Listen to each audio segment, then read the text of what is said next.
नमस्कार मित्रों, मैं राम मोहन उपाध्याय अपने YouTube चैनल वेदिका उपाध्याय में आपका हार्दिक स्वागत करता हूं। मित्रों, आज के इस वीडियो में हम लोग उत्तर प्रदेश लोक सेवा आयोग द्वारा विज्ञापित प्रवक्ता राजकीय आश्रम पद्धति इंटर कॉलेज के विस्तृत विज्ञापन के संबंध में चर्चा करेंगे। सुबह की वीडियो में मैंने आपको सूचना दी थी कि उत्तर प्रदेश लोक सेवा आयोग ने एक संक्षिप्त विज्ञापन के माध्यम से हमें सूचित किया है कि आप 18 जून 2021 से प्रवक्ता पद के लिए राजकीय आश्रम पद्धति इंटर कॉलेज में ऑनलाइन आवेदन कर सकते हैं। तो उत्तर प्रदेश लोक सेवा आयोग के द्वारा जो विज्ञापन प्रकाशित हुआ है उसमें कुल 4 विषयों के लिए विज्ञापन जारी किया गया है। रसायन विज्ञान, भौतिक विज्ञान, गणित और जीव विज्ञान के लिए। इसमें आर्ट्स और कॉमर्स के लिए कोई भी पद रिक्त नहीं है, उसका विज्ञापन जारी नहीं हुआ। तो सबसे पहले हम देख लेते हैं महत्वपूर्ण तिथियां क्या हैं। तो ऑनलाइन आवेदन प्रारंभ होने की तिथि 18 जून 2021। ऑनलाइन परीक्षा शुल्क बैंक में जमा करने की अंतिम तिथि है 15 जुलाई और अंतिम तिथि है फॉर्म सबमिट करने की 19 जुलाई। ठीक है। और लोक सेवा आयोग का कहना है कि अगर कोई भी सूचना आप हमें गलत देते हो तो बाद में आपका चयन के बाद भी अभ्यर्थन निरस्त किया जा सकता है। और इन्होंने एक विशेष सूचना विद्यार्थियों के लिए दी है कि आप जो है ऑनलाइन जो फीस जमा करनी है अंतिम तिथि के पूर्व जमा कर दें। उसके बाद अगर आप फीस जमा करते हैं तो उसका उत्तरदायित्व लोक सेवा आयोग का नहीं होगा। फॉर्म आपको कुल 3 चरणों में भरना है। प्रथम चरण में आपको पंजीकरण करना है, दूसरे चरण में आपको फीस भुगतान करना है, तीसरे चरण में फोटो और हस्ताक्षर अपलोड करके फॉर्म अंतिम रूप से सबमिट कर देना है। इसके बाद आप देख लेते हैं कि आवेदन शुल्क कितना है। तो अनारक्षित वर्ग के लिए, ईडब्ल्यूएस के लिए, ओबीसी के लिए कुल 100 रुपया जो परीक्षा शुल्क है और ऑनलाइन प्रोसेस का 25 रुपया है। तो कुल 125 रुपया जमा करना है। इसके बाद जो है अनुसूचित जात जनजात के अभ्यर्थियों को 65 रुपया जमा करना है। दिव्यांग श्रेणी के विद्यार्थियों को केवल ऑनलाइन प्रक्रिया का फीस जमा करना 25 रुपया और भूतपूर्व सैनिकों को कुल 65 रुपया फीस जमा करनी है। स्वतंत्रता संग्राम सेनानी और महिला अभ्यर्थी जो हैं उनको अपने मूल श्रेणी के अनुसार फीस जमा करना है। अगर जनरल के हैं तो जनरल में आएंगे, ओबीसी के हैं तो ओबीसी में आएंगे, एससी के हैं एससी की फीस जमा करेंगे वो। ठीक है। और जो भी आरक्षण का प्रावधान है, उसके अनुसार उत्तर प्रदेश में जो आरक्षण नियम चल रहा है उसके अकॉर्डिंग जो है आरक्षण का लाभ विद्यार्थियों को दिया जाएगा। और इसमें यह भी कहा गया कि अगर कभी आप परीक्षा से डिबार किए गए हों तो आप आवेदन न करें। ठीक है। फिर है, अब हम देख लेते हैं इन्होंने एक यहाँ पे 5वां पॉइंट जो है इनका कहना है कि उत्तर प्रदेश लोक सेवा आयोग प्रवक्ता राजकीय आश्रम पद्धति इंटर कॉलेज मुख्य परीक्षा 2021 प्रवेश के लिए उपयुक्त अभ्यर्थियों का चयन करने हेतु इस विज्ञापन के परिशिष्ट 2 में उल्लिखित जिलों के विभिन्न परीक्षा केंद्रों पर एक प्रारंभिक परीक्षा का आयोजन करेगी। चयन मुख्य परीक्षा में प्राप्त कुल अंकों के आधार पर होगा। मैंने सुबह आपको बताया था। परीक्षा की तिथि तथा केंद्र की सूचना अभ्यर्थियों को ई प्रवेश पत्र के माध्यम से अलग से दी जाएगी। अंतिम रूप से प्राप्त आवेदन पत्रों की संख्या के आधार पर आयोग के निर्णयानुसार जिला केंद्रों की संख्या घटाई बढ़ाई जा सकती है।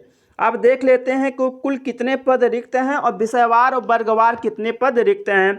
तो टोटल 124 पद रिक्त हैं। और सबसे पहले भौतिक विज्ञान में कुल 30 पद हैं। इसमें से 12 पद जनरल के लिए हैं, 3 पद ईडब्ल्यूएस के लिए हैं, 9 पद ओबीसी के लिए हैं, 6 पद एससी के लिए, एसटी का कोई पद नहीं है। रसायन विज्ञान में कुल 26 पद हैं, 11 पद जनरल के लिए हैं, 2 पद जो है ईडब्ल्यूएस के लिए हैं, 6 पद ओबीसी के लिए हैं, 6 पद एससी के लिए हैं, 1 पद एसटी के लिए है। जीव विज्ञान में कुल 33 पद हैं, 13 पद जनरल के लिए हैं, 3 पद ईडब्ल्यूएस के लिए हैं, 9 पद ओबीसी के लिए हैं, 7 पद एससी के लिए हैं, 1 पद एसटी के लिए। गणित में कुल 35 पद हैं, 14 पद जनरल के लिए है, 4 पद ईडब्ल्यूएस के लिए, 10 पद ओबीसी के लिए, 7 पद एससी के लिए है, एसटी का कोई भी पद नहीं है। तो इस प्रकार से कुल 124 पद हैं, जिनमें से 50 जनरल के हैं। टोटल सभी विषयों में 12 पद हैं ईडब्ल्यूएस के, 34 पद हैं ओबीसी के और 26 पद हैं एससी के, 2 पद हैं एसटी के। और इसके बाद वेतनमान देख लेते हैं। सुबह की वीडियो में मैंने आपको बताया था कि ग्रेड्स पे जो है 4200 की है। तो अब इसको बढ़ा के 4800 कर दिया गया है, क्योंकि सभी प्रवक्ता जो ग्रेड पे पाता है वो सभी जगहों पे 4800 का था, केवल यहीं पे 4200 का था, तो उसे बढ़ा के 4800 कर दिया गया है। तो 93 से 34,800 और 4800 का ग्रेड पे भी आपको दिया जाएगा। रिक्तियों की संख्या घट बढ़ सकती है। उत्तर प्रदेश में जो आरक्षण के नियम हैं, अनुमन्य हैं, उसका लाभ आप लोगों को प्राप्त होगा अगर आप उस श्रेणी से बिलोंग करते हैं। ठीक है। इसके बाद जो है वैवाहिक स्थिति में इन्होंने दे दिया है, इसका भी ध्यान दीजिएगा कि ऐसे विवाहित पुरुष अभ्यर्थी जिनकी एक से अधिक जीवित पत्नी हो तथा महिला अभ्यर्थी जिनके एक ऐसे व्यक्ति से विवाह किया जिसकी पहले से ही एक पत्नी हो, पात्र नहीं होंगे जब तक महामहिम राज्यपाल ने उक्त शर्त से छूट प्रदान न कर दी हो। ठीक है, मतलब एक से अधिक पत्नी वाले जो है आवेदन नहीं कर सकते हैं, या ऐसी महिला जिसने ऐसे व्यक्ति से शादी किया है वो जो है अनुमन्य नहीं होगी, फॉर्म नहीं भर सकती है। तो यहाँ पे दिया इन्होंने शैक्षिक अर्हता क्या होगी, तो शैक्षिक अर्हता में जो है आवेदन पत्र स्वीकार किए जाने की अंतिम तिथि तक अभ्यर्थियों को आप ध्यान दीजिएगा, अगर आप 17 जुलाई तक आपके पास डिग्री आ जाती है तो आप आप आवेदन कर सकते हैं। अभ्यर्थियों को भारत में विधि द्वारा स्थापित किसी विश्वविद्यालय से संबद्ध विषय में स्नातकोत्तर उपाधि समकक्ष अर्हता धारित करनी चाहिए। इसका उल्लेख अभ्यर्थी अपने ऑनलाइन आवेदन पत्र के निर्धारित स्तंभ में करें। तो प्रवक्ता भौतिक, रसायन और गणित के लिए क्या क्वालिफिकेशन होनी चाहिए, भारत में विधि द्वारा स्थापित किसी विश्वविद्यालय से संबंधित विषय में स्नातकोत्तर उपाधि या सरकार द्वारा इसके समकक्ष मान्यता प्राप्त कोई अर्हता।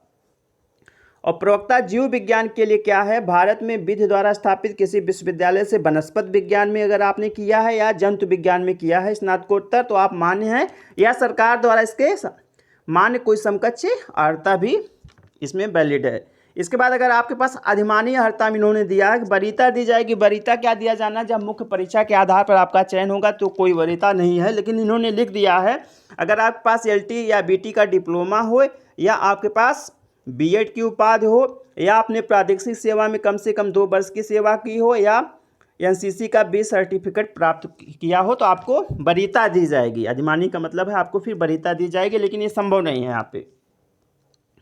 ठीक है। और एक चीज़ इन्होंने और दिया महत्वपूर्ण है कि महिला और पुरुष दोनों अभ्यर्थी पात्र हैं, कोई अलग से वो नहीं है इसके लिए। ठीक है। आयु सीमा मैंने आपको पहले ही बता दिया है, आयु गणना आप अपना कर लीजिएगा। और मुख्य परीक्षा के लिए इन्होंने दिया है कि मुख्य परीक्षा में अगर आप 13 गुना अभ्यर्थियों को क्वालिफाई कराते हैं, 13 गुना अभ्यर्थियों को प्रारंभिक परीक्षा से मुख्य परीक्षा के लिए क्वालिफाई कराते हैं, अगर आप मुख्य परीक्षा के लिए सबमिट होते हैं तो आप लोगों को 200 रुपया का शुल्क और 25 रुपया प्रोसेसिंग फीस, 225 रुपया। जनरल के हैं तो 225 देना है। ठीक है। और अगर आप जनरल OBC के हैं, अनुसूचित जात और जनजात के हैं तो आपको 80 और 25 105 रुपया देना। इस प्रकार से मुख्य परीक्षा के लिए दिया हुआ है, तो बाद में इसको देख लिया जाएगा। यहाँ पे एक चीज़ उन्होंने और नोट करके दिया है कि प्रवक्ता राजकीय आश्रम पद्धति इंटर कॉलेज परीक्षा के मुख्य परीक्षा के आवेदन पत्रों में किए जाने वाले समस्त दावों की पुष्टि में स्व प्रमाणित अंक पर प्रमाण पत्र संलग्न कर, जब मुख्य परीक्षा का हम आवेदन करेंगे तो हमें डॉक्यूमेंट सारे जो है स्व प्रमाणित लगाने होते हैं। ठीक है। और इसके बाद है इसमें, इसका हमारा कोई यहाँ बहुत मतलब नहीं है, अगर आप देख लीजिएगा कोई गलती न होने पाए। देखिए यहाँ पे इन्होंने दिया है कि नियुक्त एवं चयनित अभ्यर्थियों को नियमों के अपेक्षित स्वास्थ्य परीक्षण कराना होगा। प्रारंभिक परीक्षा के आधार पर मुख्य परीक्षा में प्रवेश रिक्तियों के 13 गुना सफल अभ्यर्थी किए जाएंगे। 13 गुना अभ्यर्थियों को जो है मुख्य परीक्षा के लिए बुलाया जाएगा। और वो सब आपको जो भी चीज़ें दी गई हैं आपको सब मालूम है। यहाँ पे ऋणात्मक अंकन होगा 1/3 का। अगर आपने एक गलत प्रश्न कर दिया है और एक सही किया तो उसका 1/3 अंक आपका काट लिया जाएगा। ठीक है। और क्वालिफिकेशन इन्होंने दे दिया है कि कितने % जो है आपको पास करना अनिवार्य है। तो इन्होंने दिया है कि OBC SC है तो 35%, जनरल हैं तो 40% आपको नंबर लाना होगा, तभी आप क्वालिफाई किए जाएंगे। ठीक है। इसके बाद जो है इन्होंने और इन्फॉर्मेशन, हम आपको सिलेबस पे थोड़ा सा चर्चा कर लेते हैं। वेतनमान हो गया, गणना हो गई, विषयवार वर्गवार पद हो गया, ठीक है। निगेटिव मार्किंग पे चर्चा हो गई। थोड़ा सा देख लेते हैं सिलेबस क्या। सिलेबस वही है जो आपका गवर्नमेंट इंटर कॉलेज का था। सिलेबस प्रारंभिक परीक्षा और मुख्य परीक्षा का जो सिलेबस है वह विषयवार जो है, विषयवार वो प्रारंभिक और मुख्य का बराबर है। और प्रारंभिक परीक्षा जो है यहाँ पे दिया हुआ, एक सेकंड, प्रारंभिक परीक्षा हेतु परीक्षा योजना एवं पाठ्यक्रम। तो प्रारंभिक परीक्षा में सामान्य अध्ययन / वैकल्पिक विषय का एक प्रश्न होगा, एक प्रश्न पत्र होगा जो वस्तुनिष्ठ एवं बहुविकल्पी प्रकार का होगा। इसमें प्रश्नों की संख्या 120 होगी। 80 प्रश्न आपके विषय के होंगे और 40 प्रश्न आपके जीएस के होंगे। कुल 300 नंबर का है, 2 घंटे का आपका पेपर है। सिलेबस इन्होंने दे दिया है। सामान्य विज्ञान है, भारत का इतिहास है, भारतीय राष्ट्रीय आंदोलन है, भारतीय राजतंत्र, अर्थव्यवस्था एवं संस्कृत है, भारतीय कृषि वाणिज्य एवं व्यापार है, विश्व भूगोल तथा भारत का भूगोल एवं प्राकृतिक संसाधन है, अधुनातन राष्ट्रीय एवं अंतर्राष्ट्रीय महत्वपूर्ण घटनाक्रम है, सामान्य बौद्धिक एवं तार्किक क्षमता है, उत्तर प्रदेश की शिक्षा, संस्कृत, कृषि, उद्योग, व्यापार एवं रहन सहन और सामाजिक प्रथाओं के संबंध में विशिष्ट जानकारी है, प्रारंभिक गणित है और कक्षा 8वीं स्तर तक का, और पारिस्थितिकी तथा पर्यावरण है। ये आपकी 11 पोर्शन में इन्होंने प्रारंभिक परीक्षा का सिलेबस दे दिया है। और इन्होंने यहाँ पे दिया वैकल्पिक विषयों का पाठ्यक्रम मुख्य परीक्षा की बात होगा, मतलब अपना आप जो भी आपका विषय है वह मुख्य परीक्षा के सिलेबस को आप देख लीजिएगा। 80 अंक उसमें आएंगे।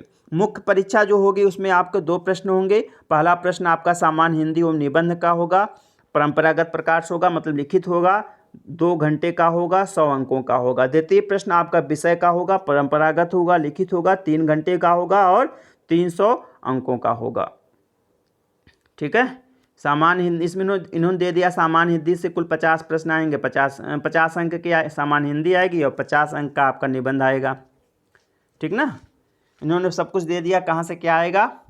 और वैकल्पिक आपका जो इन्होंने मुख्य परीक्षा का जो पाठ्यक्रम दिया है, जो पैटर्न दिया है, जो योजना दी है, उसमें दिया हुआ कि किस प्रकार के प्रश्न पूछे जाएंगे। तो 3 खंडों में होगा। खंड आ में जो है 5 प्रश्न जो है सामान्य उत्तरी 250 अंकों के होंगे और प्रत्येक प्रश्न 25 अंकों का होगा, ठीक है। प्रत्येक प्रश्न 25 अंकों का होगा। खंड ब में 5 प्रश्न लघुत्तरी पूछे जाएंगे, 150 अंकों तक होंगे, 15 अंकों का होगा।